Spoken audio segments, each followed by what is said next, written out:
All right, so one of the things that I'm making right now, and looks like a bit of a mess, I just purchased myself a 8-inch, I think it is, yeah, 8-inch cast iron skillet. Always wanted one, and believe it or not, this is the original non-stick. And then we went to the Teflon. We all have Teflon in our bodies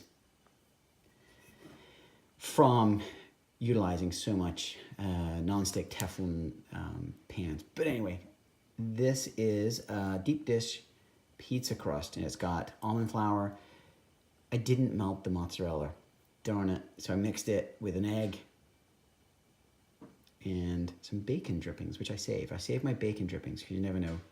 Some of these recipes do call for bacon drippings, so I save it, and then you can heat it up and put it in. So almond flour, mozzarella cheese, egg, and bacon drippings. And I'm going to throw that in the oven for 17 minutes at 350 degrees. When that comes out, then I'm going to make my main deep dish ingredients. I've got some bacon, some sausage, mozzarella cheese, and then I'm going to put some pizza sauce. Actually, it's the jarred marinara sauce, but what I found is I found one that's got really low sugar. I mean, really low sugar, and I'm utilizing that. Got it from Walmart. I think I may have shared it in another video, but I'm utilizing that as my pizza sauce, and then I'm going to obviously put a little bit more oregano on it, and hopefully I'm going to have a deep dish pizza for dinner tonight. Okay, so I've taken that out of the oven, and I've put some bacon and some sausage. I'm starting to put mozzarella, and then I'm going to put Parmesan, and then I'm going to put the sauce on, just a little bit of Parmesan, mozzarella on the top. And this is the Walmart brand, believe it or not. Or I got it at Walmart, and it was not expensive. And this is what I'm going to use, marinara sauce. And if you look at the back, as I turn it around, and it's got, I think it is 3 sugars per half cup. And I'm only using, well, I may use half a cup, but anyway. And if you use a half cup, and that's 3 grams of sugar, I believe that there's like possibly 3 servings in that deep dish. So really it's 1 gram of sugar. But I think I'm gonna probably just do 4, and so that is less than 1 gram of sugar. And some of that sugar may cook out. There it is. Oh, by the way, this is the Parmesan I'm using. I didn't grind my own. This is the cheap way of doing, well, not cheap way, I guess the lazy way. This is the lazy way of doing it. But this is the one that is actually kept in the refrigerator. I don't buy the one that's in crumbles that you buy right off the shelf. I think that's got too much stuff in it. And if you look on this one, it's got no sugar in it, and no, well, 1 carbohydrate, I guess. But anyway, so that's what I'm using. And there it is. It's gonna go in the oven for 30 minutes at 350 degrees. I hope I have enough sauce in there.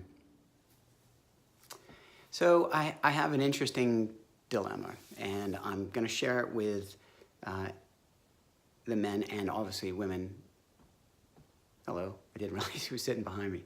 Anyway, when it comes down to clothes, I've lost, like I said, 28 pounds. I'm almost at a plateau. I'm losing very smidges of weight, and I'm assuming that it's because I'm gaining muscle, I guess. But anyway, the problem is that none of my clothes fit me. I mean, that's a good problem to have, right?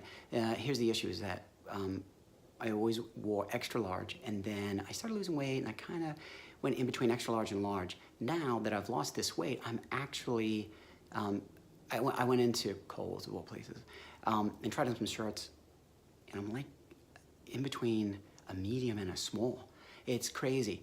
So here's the thing about that, right? It comes down to self-confidence and your, how you feel about yourself and your own body, your own skin. When you're wearing clothes, how tight they are, and what it's revealing or showing about your body. And it can really have an impact on your self-confidence. It really can. So I was wearing extra larges to hide, man boobs. It didn't look like man boobs, but to me, it looked like man boobs. And so wearing an extra large shirt kind of hit it. Well, always a little baggy on me, but then I started losing a little bit of weight, and then I went to large, and now I'm in medium. But I really think this is crazy, and I don't want to be one of those guys that you see wearing like super tight shirts just to show off their body. But I may be going down to medium. But anyway, so you have all these clothes, and what do you do with them, right? it's crazy. You have to literally go buy a whole new wardrobe. But yet, when you succeed and you're losing weight and you're getting your body toned, why not? You know, kind of show it off a little bit.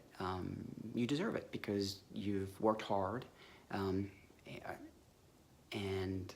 why not show it and share it with other people? One of the things also that I noticed when someone pointed it out, as you lose weight, you lose it in your face. And I've lost a lot of weight in my face, but then you lose it in your neck. What you end up getting a little bit is, if you were heavy, you end up getting a little bit of loose skin. Something to think about is that you have now lost this weight and you do have loose skin. That's just a self-confidence thing. How do you get rid of it? Unfortunately, you don't. And I think actually, as you get older, you do get a little bit of loose skin.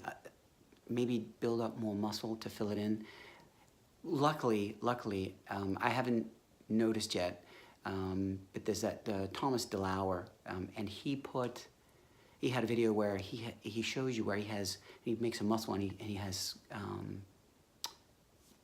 stretch marks, and it's almost like a scarlet letter. I mean, he was really big, and then he lost all this weight, and he has stretch marks.